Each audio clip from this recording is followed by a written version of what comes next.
Welcome back to Living It Up with Isabel. This is the place where we learn to live the life that we love and love the life that we live. My name is Isabel Masika Chinchika.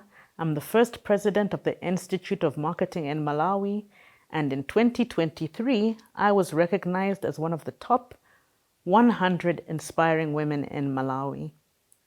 I hope you've been following our episodes so far, and if you're enjoying it, please give us a thumbs up and hit the subscribe button. So far, we've been talking about getting clear about what it is that we want in life. The first time we looked at taking responsibility and knowing that whatever's going to happen, it starts with us.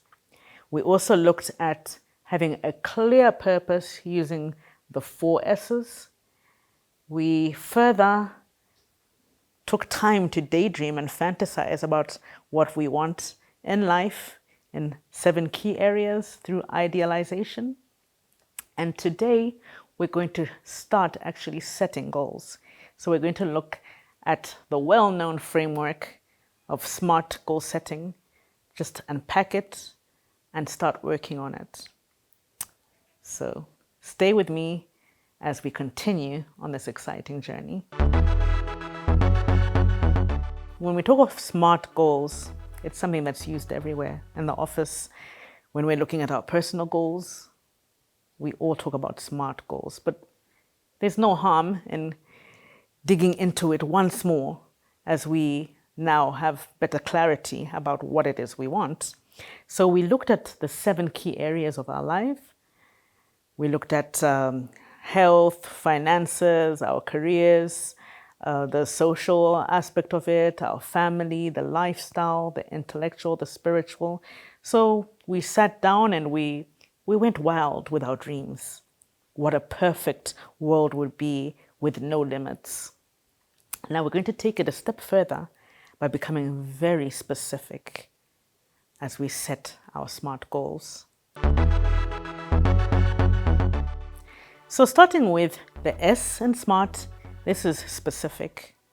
So you really need to be specific. But luckily, if you've been following along, you're already very clear about what you want. So your goals will definitely be specific. So if we're looking at maybe losing weight, we already know how much weight we want to lose, right? So whether it's 10 kgs or from this amount of kgs to this amount of kgs, if we're looking at maybe a goal that's linked to our family, maybe we're saying, I want to spend more time with my children, then we're starting to get more specific. What is more time? So maybe we would say, over the weekend, I'm going to spend 2 hours with my children. You know, no phone, no TV, just me and them connecting. So here we're getting very specific about the thing that we want in each of those 7 areas. So once you're done with this video, I really urge you to look into all the different 7 areas that we unpacked last time and get very specific about the things that you want. Next, M, measurable. So it's something that's very objective. Anybody can come and see whether or not it was achieved.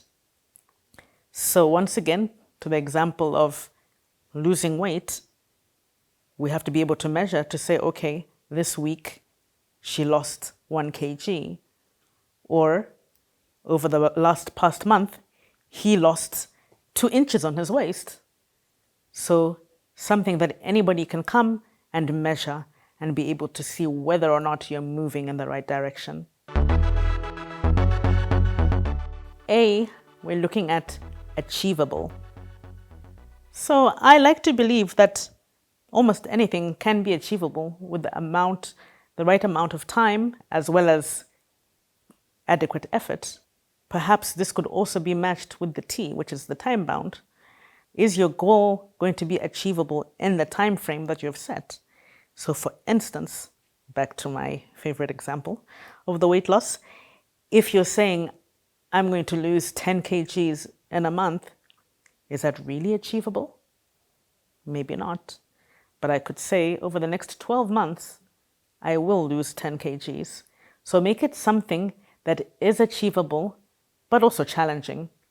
You don't want to give yourself goals that won't drive you, that won't make you jump out of bed in the morning.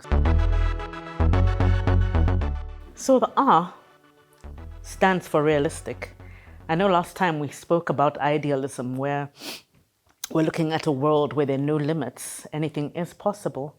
But at the same time, we need to bear in mind that some things take time, some things require us to upskill, some things take time for us to grow and learn. So set goals that are also realistic based on other efforts that you're going to put in place. So, for instance, setting a goal to say, tomorrow, I'm going to move from my current financial status to become a billionaire, unless I win the lottery, is not realistic.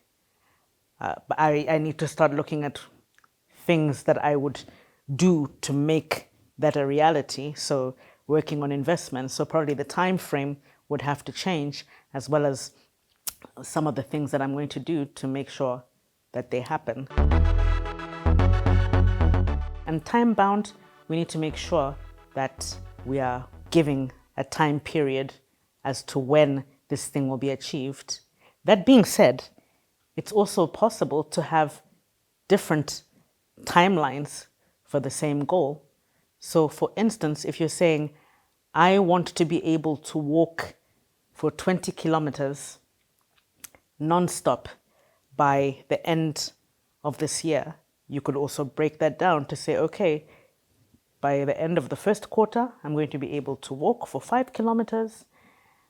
By mid-year, I would have been able to walk for 10 kilometers. By the end of the third quarter, I can walk for 15 kilometers. And then definitely by the end of the year, I would have reached my goal of 20 kilometers. So you can break down your goals into smaller bits, which you can also be measuring over time. As you're writing these goals though, the important thing is to write them in the present, as if they have already happened. So if you're looking at having a certain amount of money saved up, you're going to write it as if it has already happened. So I have $1 million by December 2024. I have lost 10 kgs by December 2024. I have read 12 books by December 2024.